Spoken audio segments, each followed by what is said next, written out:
Hey guys, welcome to the Trickle Up. We're here with the one and only Andrew Yang and my homie Mia here we're in Michigan and Andrew's in New York City still, right?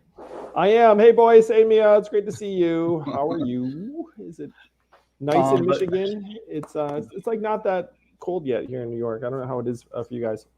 well, we're a day ahead of you on the weather, so the cold is coming. There's a front coming, of course. If it's Michigan, only in Michigan can you. Well, I can't say only in Michigan. I'm sure New York City is the same way. You can experience all four seasons in one day if you stick around long enough. We max out at 2. It Two was seasons a really day. windy here today to the point that a branch fell down in front of our car, and my husband dragged it for a couple blocks, and we had to figure some things out. Boy, Oh it's my been a gosh. We're weird thinking day. trees. I'm constantly walking around the house, being like looking at trees, being suspicious. Yes, impending doom.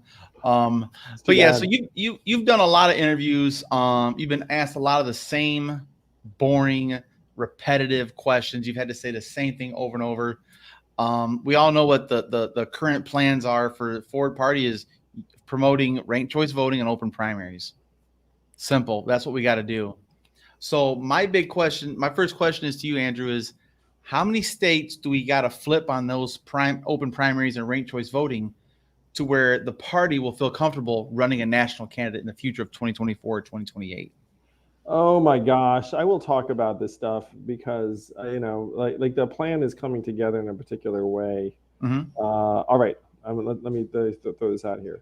So we need to get open primaries and ranked choice voting in order to have forward party candidates be able to contend in those states, Mm-hmm. and also to improve the incentives for those legislators, and maybe free up a critical mass of legislators who might actually try and protect democratic institutions in the next 3 years. Mm-hmm. Now, running a national candidate is a different calculation. So you're in a very strange time when the most vulnerable part of our duopoly is actually the national races and the presidential race, because Mm-hmm. in a local race, they keep you from getting on the ballot. There's low oxygen, low media coverage. The incumbents are just so dominant. But then that protection gets weaker and weaker the higher up you go. Yeah. And so I've been looking at the 24 race, figuring out what we're going to do. And the general plan right now, if it shakes out the way I think it will, where'd Mia go? I missed looking at Mia. I think she's getting her stuff in order there. Mia, are you doing some kind of change? Are you going to come back with like a different outfit? It'll be Yes, like one of these yes, like that's exactly what happened. Actually, Tristan, my son's also autistic, and he does not understand when it's not a good time to come jumping onto camera, and thought that he can jump he into would make camera. his debut. Join mommy, Tristan. Uh, He's not dressed for the occasion. He's I, very comfortable in the house right now. I think I got it. All right. So yeah, it does sound like my son, man. So what's going on with 24? This is my current thinking on it. So if you've seen my recent writings, I think Trump runs again and rolls through the Republican field and then comes up.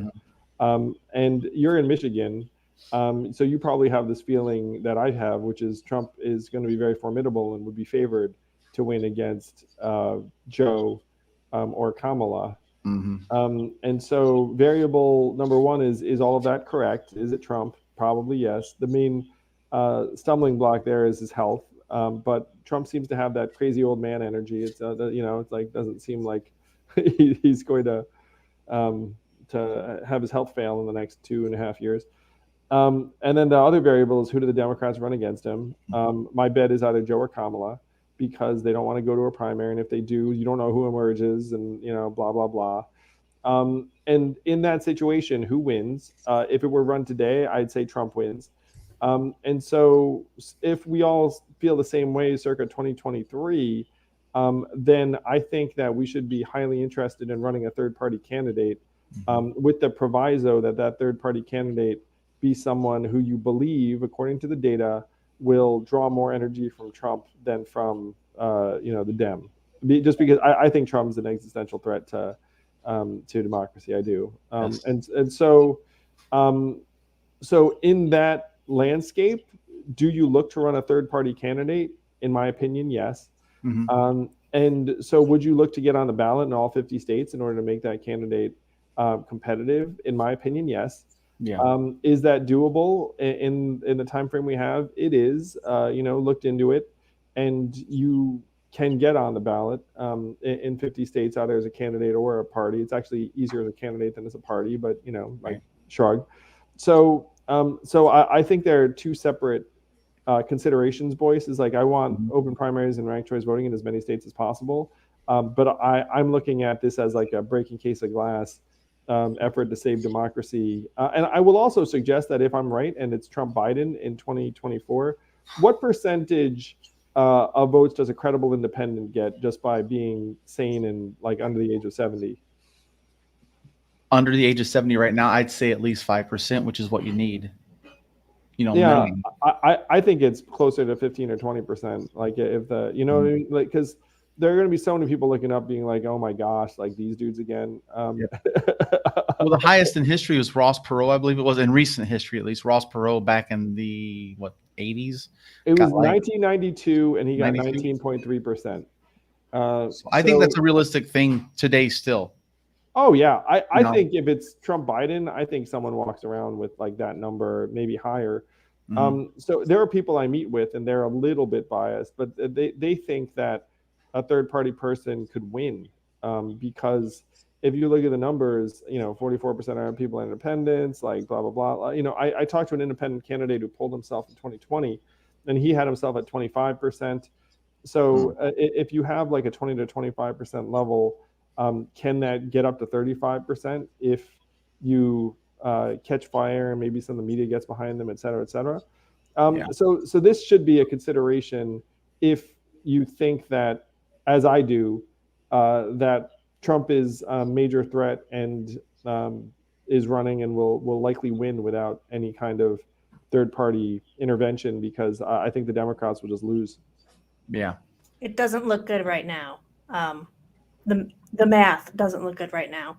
Oh, yeah, I can dig into this too. So Joe's at 43%. Kamala's 5 points worse than him. Pete, by the way, was like in one of these polls was like 38. So if you're looking at that set of numbers, you're like, okay, a lot can change, but Republicans probably win the House at a minimum next fall. You're going to have like nothing in the way of legislative accomplishments after that. So like what changes? Like what's the dynamic shift? Yeah. Okay, I have a question. I want to scale it back from national politics to maybe more local or state politics. How can the Forward Party help candidates get out from under the shadow of incumbents? And by that, I mean, you've got really good candidates who will never be seen past the primaries by the majority of voters because incumbents get in the way before they can ever get a chance. So you might have Reverend Wendy, for example. If the incumbent beats her out, she'll never get to independents or whatnot in a Democrat primary. I'm skipping over my words here, but you get what I mean. No, of course, Mea. Yeah. So we are looking to endorse candidates starting early next year who are in that position, because natively they'll get marginalized. Again, there's like not a lot of local coverage of these races. So that candidate needs to catch fire and develop a following, and we want to help. And so if there are candidates who are in that boat, they should apply at forwardparty.com, and we're going to start getting behind candidates. And whether that's in states that we're trying to successfully activate around open primaries, ranked choice voting or not, that's one of the joys about being an independent party. And I'm going to suggest that, are we going to get behind Rev Wendy? Yes, we are. I mean, like, I guess I'm not allowed to officially say that, but I'll tell you guys that. I mean, So I'm sure Wendy's happy to hear that. Yeah. So we I'm excited for it. So if someone has a candidate they want you guys to endorse, how should they forward them to you guys, if you will? You can reach out to Matt at forwardparty.com. You can have that candidate go to Forward Party and just either send a message or There might be a very, very brief form or something, or we'll send them the form. But yeah, just like Matt at forwardparty.com, get the ball rolling. We're Good looking deal. for candidates who are, independent types. It'll be fun. Good deal. So I've heard in other interviews you said that you think that the Democrats and the Republicans should split the two parties apiece, have a moderate and then a more conservative, a moderate. So where does the Forward Party fall in on that four grid dynamic?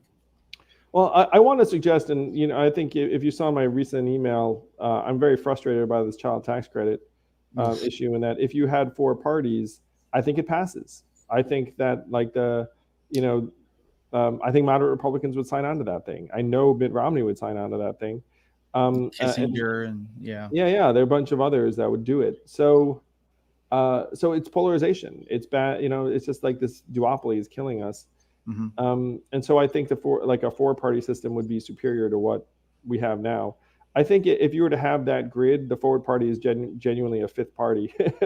Yeah, which is sort of my suggestion, is you'd have progressives, moderate Dems, forwardists, moderate Republicans, and conservative Trumpers.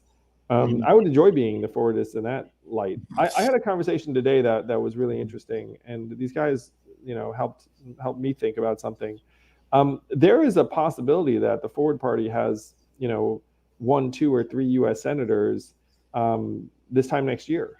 Now, you're like, how the hell does that happen? If you look up, there's at least one independent Senate candidate that's a chance of winning.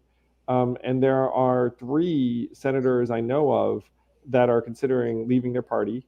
And so, where are they going to go? Right now, it's going to have an I next to their name. But if you had an infrastructure and support, is it possible that they decide to start their own caucus or join? Yes.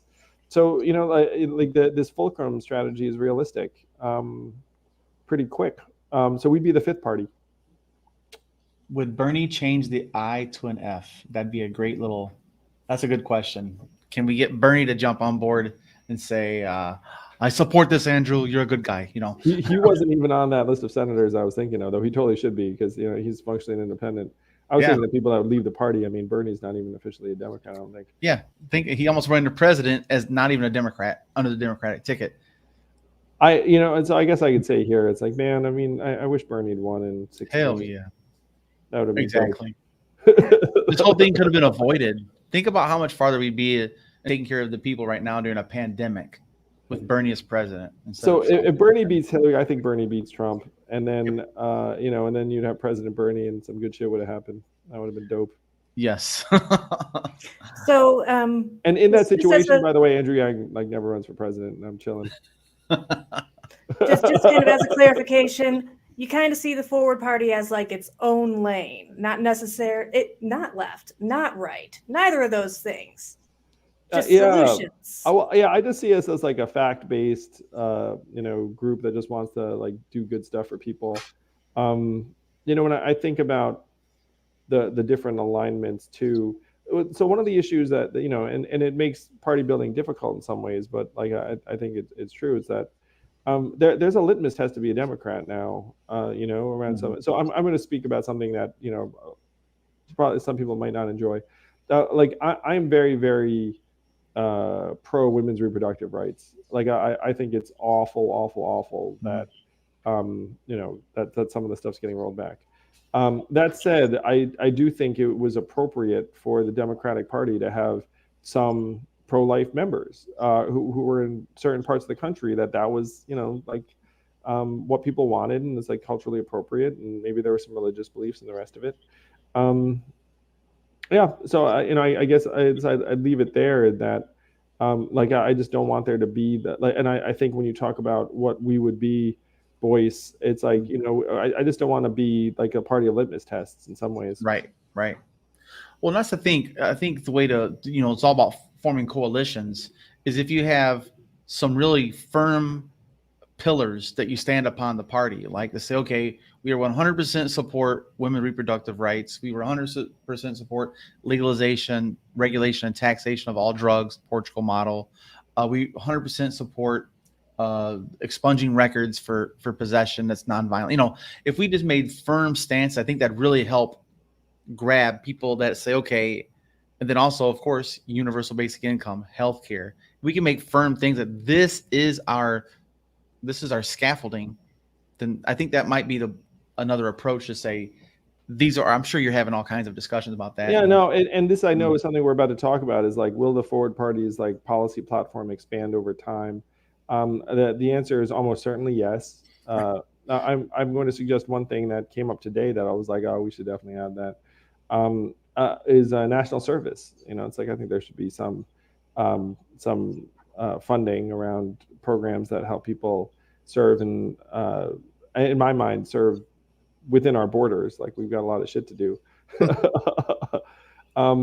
Yeah, so and this is one of the challenges of the third party movement is that you don't want to be taking tons of stances that will frankly remind people of one party or the other pretty quick. Yeah, I guess if you go down the line, but then you also want to stand for something, right?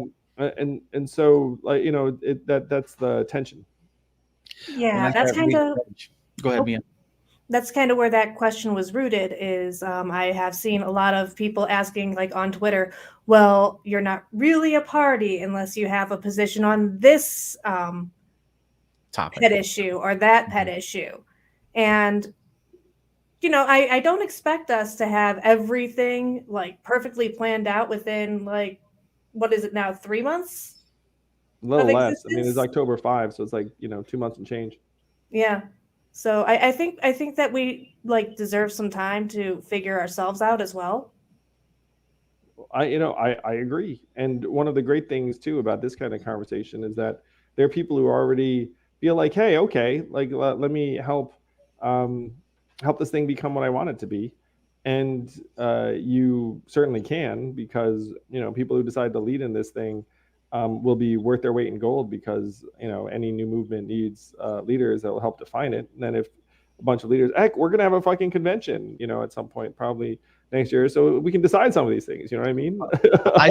I'm suggesting Ann Arbor, since they just passed ranked choice voting. That's just my own personal thing. I mean, heck, man, if we did Ann Arbor, it'd be in the summer, that's for sure. No offense to Ann Arbor. I mean, I love Ann Arbor as a town. By the way, go blue.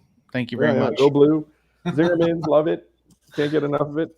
Yes. I bet Flint could use something to boost its profile a bit too.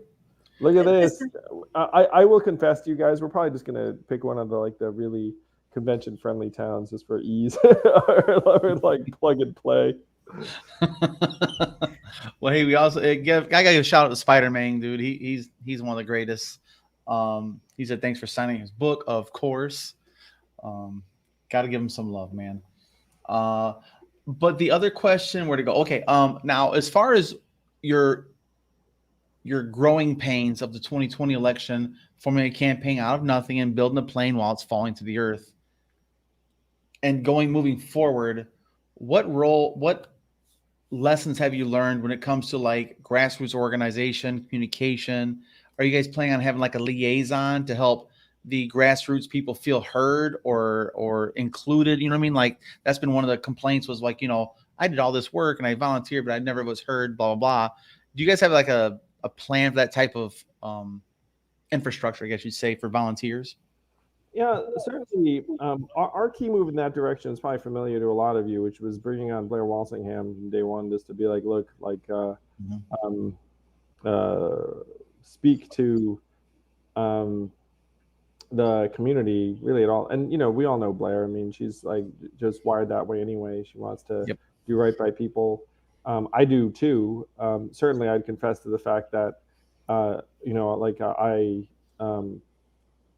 was focused on other things during the presidential, and so and I will also confess to you all that even now, right now, I'm like focused on trying to get the resources in place so that we have a chance to take a real shot at the duopoly. I mean, it's good fun. Like I'm enjoying that aspect, but I think Blair is an ace, and I don't think we had anyone like her on the presidential. And so hopefully we get culture set early on. But this isn't, this is an organization that's going to be built by like leaders in states and communities around the country. And so, and you know, the best way we can support Blair, in my opinion, is by having different people take ownership of different states and communities, being like, okay, like, you know, what do I want to see here in Michigan? Let's try and make this happen, that happen. Right. And then, you know, Blair will end up coming to you and being like, how can I help you? How can I support you? Right. And also, guys, this is the link to forwardparty.com. You just volunteer.forwardparty.com. If you want to get involved, stop bitching and actually do something, that's where you got to go. And there is a volunteer meeting coming up, I believe, on Saturday. Oh shit! Hang on, man. How am I not like? Sorry about that. There's a volunteer meeting, but I'm just thinking to myself, it's like, this is gonna sound kind of dumb, but I'm like, did I? Hopefully, it's not during the Michigan game on Saturday at 7 p.m. That's all I got to say. No, this thing is live. Hang on. I'm just going to just tweet this shit. Sorry about that. I'm slow on the draw. Yeah. So yeah, we can talk about some of that shit again. It'll be fun. No, don't worry. We're not going to redo the last half an hour. Don't worry, people. Are there any topics that you'd like to talk about that people don't give you the opportunity to speak on? When you go to these typical interviews like the David Pakman, the Trey gets the gotcha questions, you know, like what do you want to talk about that people don't give you an opportunity to? Yeah, I can talk about like our shot at this thing. Talk about what I'm working on, what I'm excited about. So there are 4 things I'm working on right now, which is a lot. It's 3 more than usual. Well, whatever. So I just sent out a note about the child tax credit, which I'm very, very passionate about, and I'm so proud of the work that Humanity Forward has done on that issue, and I want to double down on the experience that Humanity Forward has built. So I joke with people that Humanity Forward is based on an Onion article from about 12 years ago.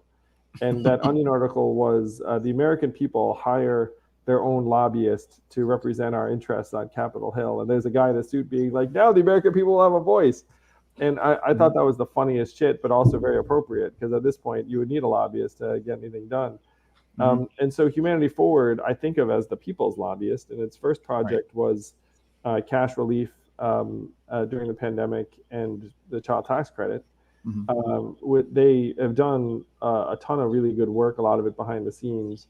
And so I'm going to try and help Humanity Forward develop its capacity to do positive things for the everyday American that, you know, isn't that highly represented, you know, on Capitol Hill.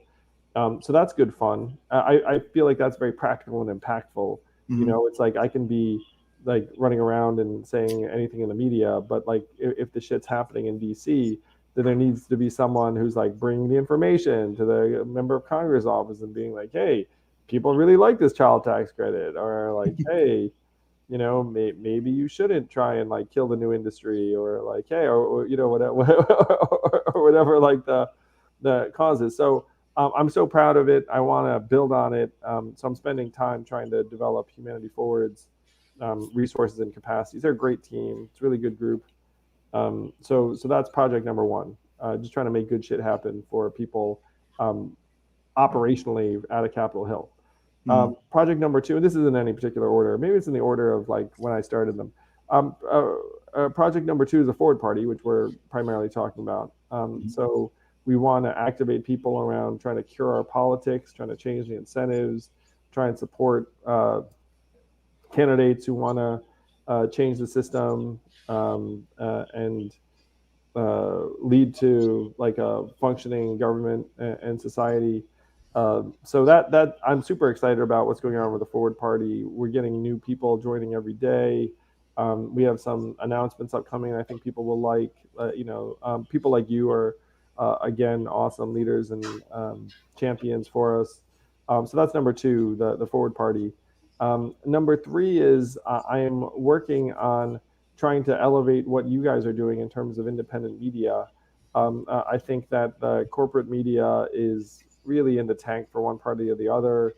They're never going to give the time of day to folks who are trying to shake it up. you kind of saw it when they were kneecapping Bernie. You saw it with me. I'm about to say, Imagine if you're Andrew Yang and you're trying to make good shit happen. You're like, you know what? I get the sense that some of these media networks don't seem to be that interested. yeah. And so we need to try to create resources on that side. One of the things I'm saying to people is that, look, politicians respond to votes, media, and money. So what we have to do is we have to get the right people, votes, media, and money. And we have to, and if you have that system of incentives and you're a politician, you're like, wait a minute, if I go there, I get votes, media, and money. So media is obviously a part of that equation. Forward Party is, the votes and to some extent the money. So, we're going to try and solve that problem. That's project number 3. And then project number 4 is trying to figure out how to keep it all from going down the tubes in 2024. if as I expect, Trump runs and becomes a Republican nominee, and then the Democrats are not in a strong position to win, what do we do? I'm going to suggest the answer is, well, like, someone should do something. Just sit there and watch the Titanic sink. Yeah. I had a joke too. I didn't tweet it, but I was thinking about tweeting it. Was like, if the Democrats lose to Trump again, they should disband immediately. Which, I mean, they really should not have lost to Trump the first time. And like watching this shit replay, it's brutal. Do you remember that? Yes. That Austin Powers movie, the part where the steamroller is coming at them and they're just standing there. Yeah. Even though they can see it coming and they're screaming at it like it's like a death sentence, even though all they'd have to do is step aside. That's what it's like watching Congress. Yeah. Like the actions that need to be taken are right there. Everybody can see it. Mm-hmm. It only takes so little effort and it does not happen. And that's what I'm really hoping the Forward Party can fix. That's my dream. We got to bring the votes, media, and money, Mea, because we got to speak the language they hear. So, Andrew, with the child tax credit, this is something else I want to talk about. The child tax credit last payment went out. Hopefully not the last, but continue. You're right. The last approved payment. Under current approved legislation, yes. So if they don't fix this, 2022 is over. Like, let's be real, it's donezo. For the Democrats, because they have no leg to stand on, really. Because give somebody something, then take it away because you can't get the right people in place. Where I'm just dumbfounded by that. So, do you think that starting the Forward Party and bucking both systems, does that take away some of your, I'd say, I don't want to say leverage, but your access to the current administration to like nudge the Congress and like, hey guys, child tax credit, remember? Like, do you think they see you as an opposition now, or someone they still want to work with to move things forward? They see me as what I am, which is an independent. And I think if people notice what we're trying to do right now, let's say we want the child tax credit to be renewed, which we do. Yes. There are different approaches. So anyone who keeps up with me, it's like I'm just like, hey, child tax credit. But I'm not like trying to ram it down anyone's throat, because like I think that wouldn't work. I think it might be counterproductive if if I'm beating my chest and being sensational about it. So the thing we're doing instead is lobbying.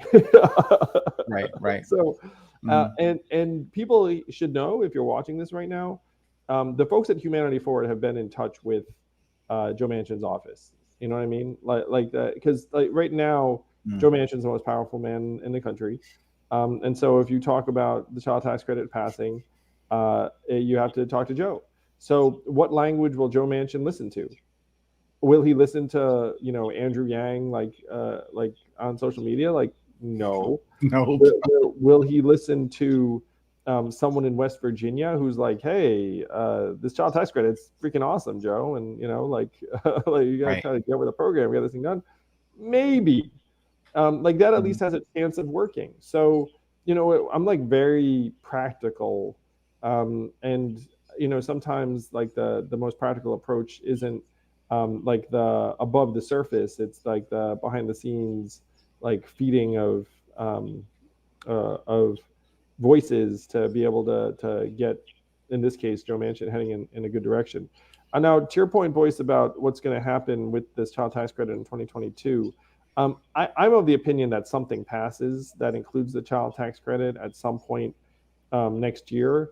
But I also think right now it's highly unlikely that we don't miss January's payment or delay it or skip it or whatever it is, because the date I saw was December 28th to have this thing done, and it does not look to the world like this thing is passing by December 28th. So one of the things that might happen, in my opinion, is that the January payment gets missed, and then there are a lot of Americans very angry and pissed off. And then they wake up to the fact they're like, wait a minute, like that payment's not there. I was really enjoying those payments. Why is it not there? And this is going to happen, by the way, to both Democrats and Republicans, because most Americans don't realize that Republicans weren't for this. I heard today, by the way, that there are a lot of Republicans who actually really like the child tax credit and would like to take credit for it.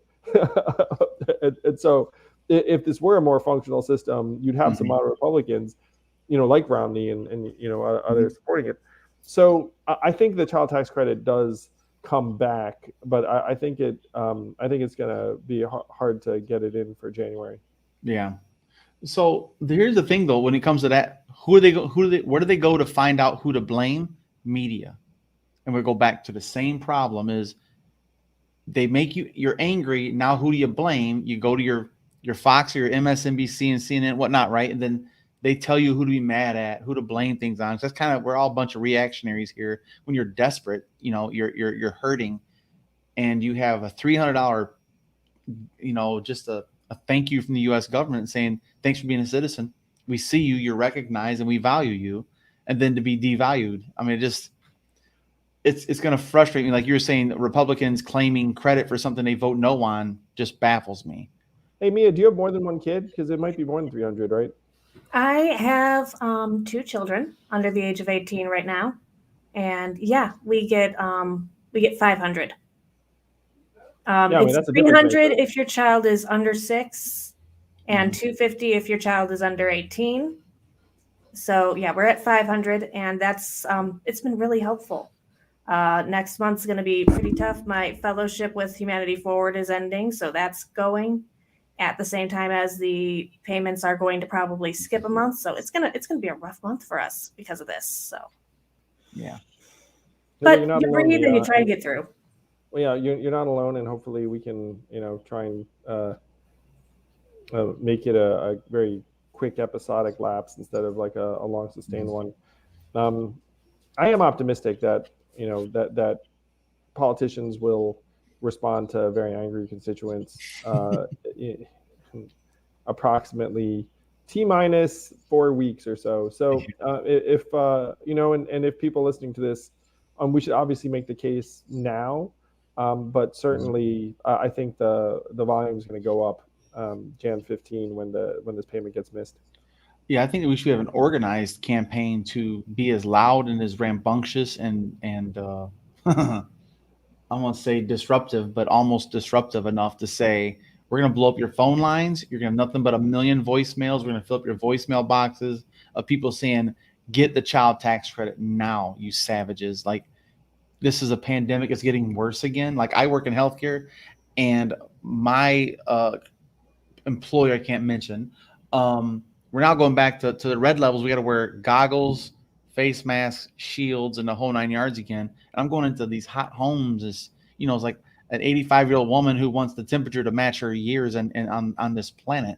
So I go into a house that's 85 degrees and I'm sweating my backside off. And it's just like we're just going backwards on this whole pandemic now. And now it's going to start getting tough again. And the last thing we need to do is pull the rug out from under families Exactly. that have been benefiting from the support.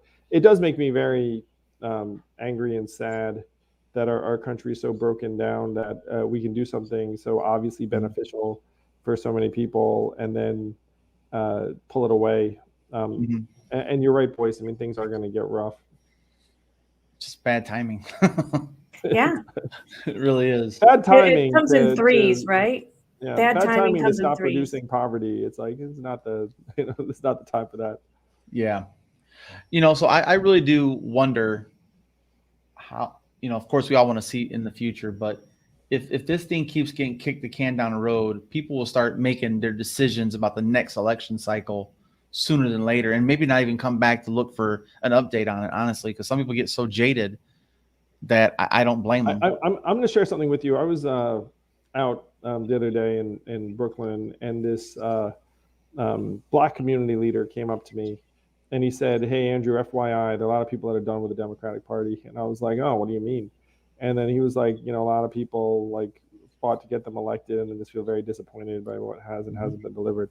This particular Black community leader said to me that what he saw that was dispiriting people was lack of movement on student loan debt. He said that there were a bunch of people that thought there'd be bigger moves, but you could look up and down, and there would be a bunch of other issues where people feel disappointed. I think it's going to be really, really tough for Democrats to be enthusiastic in 2022 for sure. I think it's going to be, a terrible cycle for Dems. Yeah, I'm really What did we concerned. lose from that before we even got to this point? We already don't have college tuition on there for community colleges. They got rid of the Fight for 15. I think there was something to expand Medicare in that too. That got cut. And we were so grateful that the CTC had not been removed from that, and now that's getting dashed too. I don't see what's left. Yeah, the CTC is the most concrete and I believe popular measure in there. I am cautiously optimistic that it survives this process. Well, let's hope that Yang's Confucius revelations here will come true. Though if you do like the idea of people lobbying for this stuff, which I love, again, I'm so proud of it. It's Humanity Forward. That's like the lobbying effort, and then Forward Party is our political movement arm. But I'm excited to have two arms in this. It's like the left hand's doing this, right hand do this. Yeah, trying to get this child tax credit. We've done some great work on this side. I was very proud of the team. We need to maybe we should hire Scott Santens, just put him in DC and have him walk the halls of Congress all day, every day. Well, he's actually a senior advisor, isn't he? I don't know if you guys know this. So he's a senior. I might be outing this. Whatever. Fuck it. He shouldn't have told me. No, I'm kidding. So one, he is a senior advisor to Humanity Forward and hangs out with the team all the time, and it's like doing what he can. But number two, I think he's looking at moving to Washington D.C. So what you just said is not going to happen. I mean, I think he's going to be roaming around and whispering UBI into people's ears, like in the halls of Congress. Really, he should be knocking on Republican doors only. Honestly, just to be 100% honest, because they seem to be more reasonable when it comes to numbers, like pure economics. Like I think that the moderate Democrat and the moderate Republican is right where that's your wheelhouse. So I think that's that's the Humanity Forward wheelhouse in many respects too. Right. And they've got a good rep among members of both parties, because you can imagine like the Humanity Forward team, it's like very pragmatic and reasonableness, present numbers from your district being like, hey, people really like this thing. Yeah. Have you looked? I mean, this is how I ended up getting connected with David McKinley, the Republican congressman in West Virginia, who co-sponsored the bipartisan cash relief bill during the pandemic. We got a West Virginia Republican and a Delaware Democrat to co-sponsor that bill. Like that shit's not easy, and like Humanity Forward, made that happen. So they speak Republican and Democrat. It's really wonderful to see. Yeah, Scott Santens would be a huge presence. I mean, that would make me want to go visit Washington D.C. just to run to him in the hallway for a selfie. Visit Scott and hang out with him in D.C. I'm sure you'd dig that. I like. Okay, so when I saw him, he was like looking at apartments in DC. So I don't know where the process is, but well, it's a big difference from New Orleans, right? So he's been in New Orleans for like a decade or more too. Yeah. I mean, so it's not like it's like a small thing, but the idea of having Scott in DC made me really happy. I do believe that's a significant move for the country, honestly. Just like I'll put 20 on his next rent, like I don't know what to tell you, man. Like I want him there. I'd be willing to donate to that cause. I mean, no one can do it better than him as far as that I've seen. He's amazing. I've referred to him as the patron saint of UBI before, and I will do it again. Oh yeah, he's my UBI godfather. Right. People talk to me, it's like, oh, come to Andrew Yang, but UBI. I was like, don't come to me, go to Scott Santens. He's like, like steeped in this stuff and has lived it. He's like the prototype. So let's go ahead and talk about various things and people that people can support. So Scott Santens, check him out. He's got a Patreon. Great for all things UBI. You can put 20 on him, like Boyce just said. Mark Clock has this incredible book of photos. We want to put a link in the chat. Bam! Look at theirs. Look at that. I didn't even know that was happening. Yep, Mark here. So it's a beautiful book. If you're a Yang Gang, you're gonna love it. You'll probably see friends of yours in it. It's a work of art. So I don't know if we can put that out. Yes. Yeah. So hey Mark, like Forward Party, a $5 donation would be awesome. We're just trying to get some grassroots donors before year end. So Scott, Mark's photo book, $5 at Forward Party, and the Trickle Up here, Boyce and Mea. So if there's anything you can do here, at a minimum, give them a follow, subscribe, have fun. So guys, here is the link. That's the link to the Twitter. Sorry, go ahead. I'm bad. I don't mean to interrupt. That's right. You're good. I just wanted to mention that the Good Vibes shirt that I think Vaughn said that he bought one of them today in the mustard yellow is another way to donate to the Forward Party and get some really cool looking gear. Oh, look at Boyce's shirt there. And there's my cap. Andrew, you're wearing the hat. Look at how fashionable these guys are. I got one more thing for you guys. To Mia's point, though, the Good Vibes Only T-shirts, they've got a different vibe. They're great. They're more energetic than my Eagle hat probably. Go ahead. Sorry about that. There's only 2 stickers that qualify to be on my MacBook Pro, and I'm gonna show you guys. Wow, those are really, really good looking. That Forward Party Eagle does make your laptop seem kind of super heroic. And I'm a big fan of Run the Jewels with, of course, Killer Mike. I'm a big fan of their lyrical expertise. So I'm a super fan when it comes to that stuff. And Rage Against the Machine is another one of mine. But yeah, I love the logo. That's right. Yeah, they don't make music like this shit anymore. Oh man, I actually think about that a lot, Boyce. I was like, what happened to all the artists? Public Enemy, and Rage Against the Machine. I mean, I sound like such a curmudgeon, man. It's a problem. I'm sure there are contemporary artists that are doing awesome stuff I just don't know about. Right. But something else. Okay, we got mentioned Ching Jules film. Of course, Beautiful. It's been kicking ass everywhere. Enjoyed the heck out of that. Yep. This is basically just shout out moment. Absolutely. Mark's book, of course. Beautiful. We got Matt Skidmore in the house, of course. We got Dr. Jermaine Johnson in here. Spider-Man, of course, it does all the editing and some great artwork for everyone. And then who else was the other one? And then of course Trumper's here. And Ryan Otogawa. He's actually made my logo. Ryan Otogawa is a graphic artist that makes all the cool comic books of the Yang Gang. It's really cool. We got some great creators in this community. I love the creativity of the Yang Gang. What's funny is I was named. Please don't. It's like so. It was maybe 8 years ago. I was named one of Fast Company's 100 most creative people in business. And I was like, I don't even consider myself creative. Like, it's weird. You know what I mean? Like, the Yang Gang's like creative. Like, you asked me to draw something, you would all immediately stop respecting me if you watched Andrew Yang try like draw my family or something. You'd be like, what are you, 12? Well, Spider-Man says here, you feel free to sell his memes as NFTs if you want to get rich quick. The NFT market is, I think, like the Napster of music. Like NFT is going to be to art. I really wish I understood that stuff like way better. NFT, it is a digital non-fungible token. Yeah. It's like a piece of digital artwork that gets a unique identifier, Mea. With a blockchain type of style, right? And then you can do really interesting things with it. Like you can help create communities and have different values for it. Like there are some NFTs where you can like show up to events. I kind of think of them almost like they're a combination of artwork and badges and markers Like, of being part of like a community, and it's really interesting.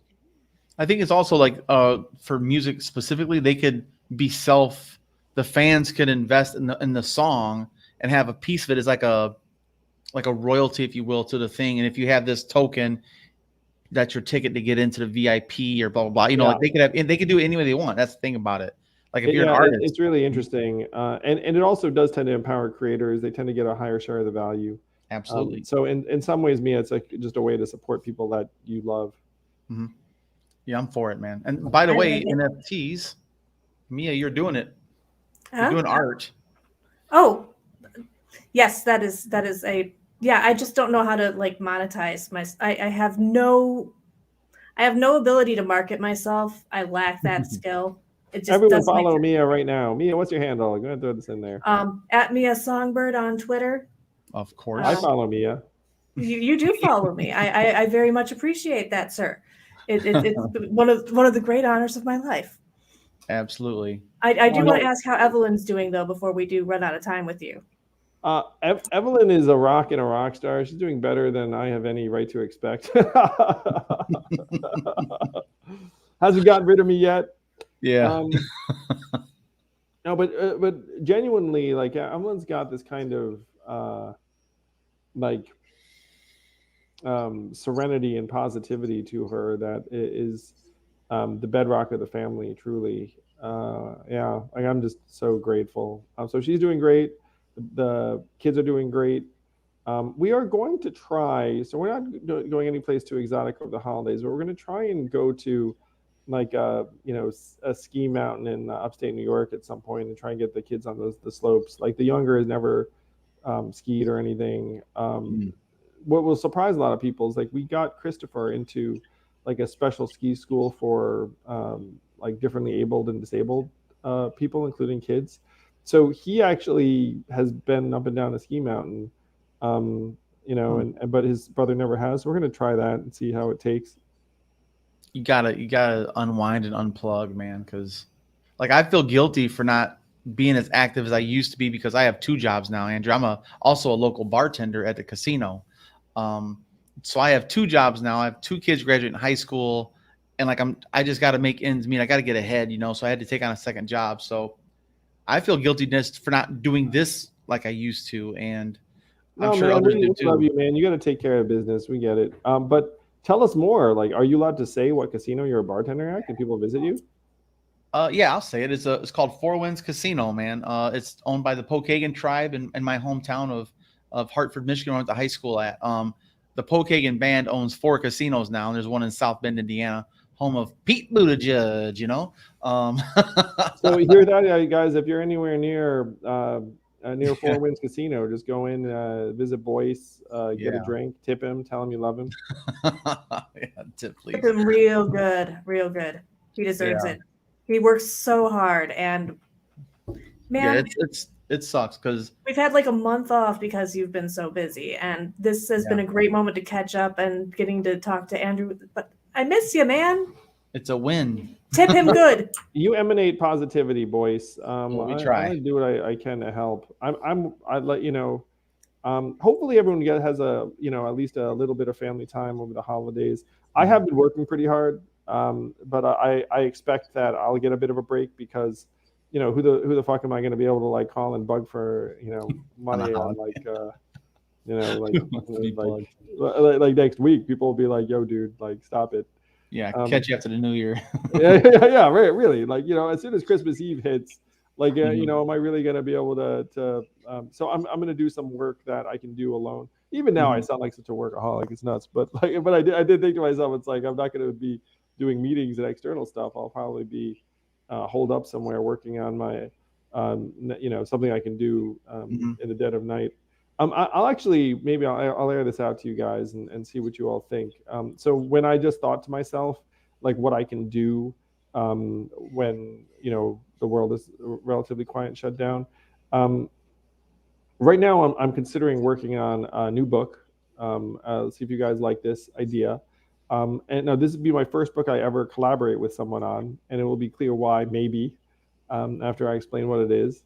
But I was thinking about trying to paint a picture for people about what a shit show 2024 is going to be. Like my email last week, and be like, "You guys, like FYI." And so I thought, oh my gosh, maybe I should try and write a fictionalized book about what I think will happen in 2024, and collaborate with like a thriller writer to try and. So anyway, so this is something I'm noodling over. Like, what do you guys think of that idea? I have a writer that I think would be able to write with you. Shoot, what is her name? I've been just consuming her books as of late. Anyway, you guys go ahead. I'm gonna actually look this lady up. I would watch that on Netflix when it was turned inevitably turned into a series about like this alternate future where whatever you write happens. I would watch that. My girlfriend just yelled across the house. Her name's Karen Slaughter. She's a phenomenal writer. I think I've heard of her and her stuff. She's very talented. But yeah, to your point, Mia, hopefully if we do a good enough job, someone will be like, oh, like, you know, so it's funny. People consider me, you know, an optimistic dude, and what I think I am. But oh my gosh, do I think that the next few years are gonna be rough, like politically. Yeah, it's hard to put lipstick on a turd. You know, it still smells like shit. You know, so no matter how you paint it up, it's rough. It's gonna be rough if we don't get things. Especially, like I said, the child tax credit is gonna be a big punch in the gut to people's mental health, honestly, and financial well-being. I love the child tax credit so much. Like the fact that we might skip a payment or worse makes me so mad and sad. I was like, okay, we get this thing for another year, and then in my opinion, it's like you get it for another year, like you probably get it forever because people are really gonna unplug that shit after 20 months. Like I didn't see it. Yeah. Again, I am still optimistic. So God willing, it won't be long. But I think the big thing is, yeah. Go ahead, Mia. Would like to know what the status is on the child tax credit real quick. Right now, it looks like it is not going to make it at the very least before the end of the year. There is some talk about maybe running it as a separate package, but that's all just, you know, there is nothing solid going on with it, and we don't know when it will pass, if it will pass. But Mia, the fingers are crossed. That is the latest. Fingers crossed. There does seem like a lot of motivation to try and make this like a brief lapse. I'm glad that they seem sensitive to it. So, you know, one thing you can do if you want, if you Google child tax credit right now, you'll see that like there are like a dozen mainstream news outlets on both sides of the aisle that are like, if they don't get their shit together, you're gonna miss a child tax credit. Like I'm so glad there's a giant chorus around it. So to Mia's point, we don't know if they don't pass it by December 28th, that we're told that they might be late on the next payment. Right now, it seems like that's where things are headed. But I believe that they will get their shit together at the worst sometime in January. And then this stuff, you know, I think unfortunately the way the world works now, it's like we probably end up missing a payment mid-January, and then like everyone gets super mad, and then they pass something shortly thereafter. It'd be my guess right now, but you know, I could be pleasantly surprised. That shows you how broken the system is. People have to suffer before they listen. It really is totally messed up. Like I want everyone here to imagine, like, you know, the jobs we do.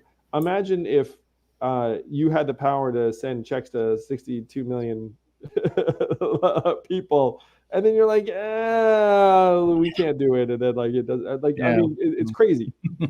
Like it just goes to show how politics is just overridden everything, because like anyone looking at the situation would be like, you know, of course you just put in a stopgap measure and then proceed. Yep. If you happen to know somebody who's going to be missing out on the payment next month, and that does come through to the audience, not anybody here, I know you guys are going to do your best, but please be sure to help support people. It's going to be extra rough. It's already hard. We've had issues with like the poorest people are going to have a hard time because the cost of basic goods is also rising at the same time as they're cutting this as well. Yeah. So people's budgets were already getting tighter. It was helping alleviate some of the inflation problems, which half inflation, half supply demand. That's a whole different economic issue, but be prepared to help out. If you know somebody with kids who's going to have a rough month next month, please, Absolutely. if you can. Mm-hmm. I agree. And even before then, hope you all have a wonderful holiday season. Boyce and Mea, I will say this was the most enjoyable interview I've had in quite some time. So much so that I will come back sometime soon. So just like talk to the team, but we'll do this again. So grateful to you both. Grateful to everyone who's here today, and really, regardless of what's going on in your life, like just try and hug your loved ones. Let them know you love them. Let's try and fill our homes with happiness over the next couple of weeks. Even though I know, it's not a great time for a lot of people, but we can at least try and show our family members that we love them and our friends that we support them and are thinking of them. Yep. And beg your family, because you love them and care about them, that you want to get vaccinated, please. Because this time of year, last year, was horrible for healthcare providers, and it could possibly do it again. So we really got to. I have to say that every live stream, please get vaccinated, get your booster. This new variant is really nasty as far as contagious. It's like up to 5 times more contagious.